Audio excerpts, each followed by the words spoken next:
আর নবীর প্রতি ভালোবাসার দরকার আছে না নাই বলেন?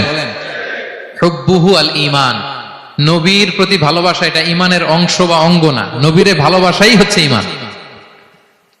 নবীর ভালোবাসাটাই কি? ঈমান। আপনার নবীর ভালোবাসা নাই তো আপনার ঈমানই নাই।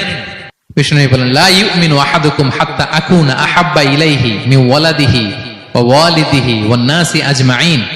বিষ্ণু বলেন সে প্রকৃত মুমিনই হতে পারবে না যতক্ষণ না সে তার সন্তানের চেয়ে, তার পিতার চেয়ে, দুনিয়ার সবকিছুর চাইতে আমি নবীকে যদি বেশি প্রায়োরিটি না দেয়, আমি নবীকে যদি সবচেয়ে বেশি ভালো না বাসে, সে মুমিনই হতে পারবে না। তাহলে আমাদের হৃদয়ে সবচেয়ে বেশি থাকতে হবে বিশ্বনবীর ভালোবাসা, ঠিক কিনা বলেন?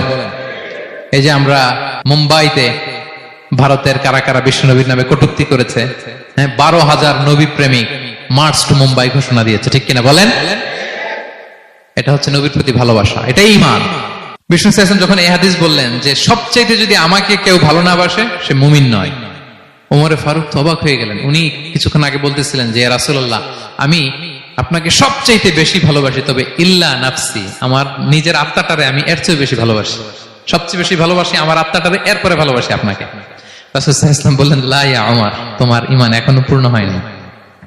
ওমরে ফারুক অবাক হলেন, শকড। তিনি বললেন এতে যদি আমার ঈমানই পূর্ণ না হয়, যার কারণে আমি আখিরাত চিনলাম, জান্নাত চিনলাম, আল্লাহর পরিচয় পেলাম, তিনি তো আমার কাছে সবচেয়ে বেশি প্রিয়। মুহূর্তেই তিনি দ্ব্যর্থহীন কণ্ঠে ঘোষণা করলেন যে ইয়া রাসূলুল্লাহ, ঠিক এই মুহূর্ত থেকে দুনিয়ার সবকিছু, এমনকি আমার নিজের জানের চাইতেও, আত্মার চাইতেও আমি আপনাকে বেশি ভালোবাসি।